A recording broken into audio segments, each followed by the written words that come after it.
ওইটা যেখানে রাখছেন ওখানে চল।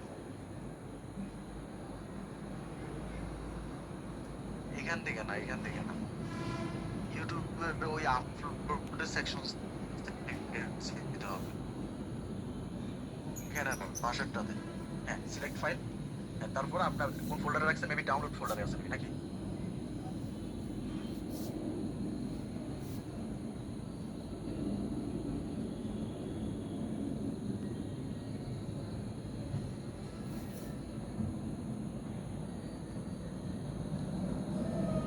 এই যে ডাউনলোডই তো আছে।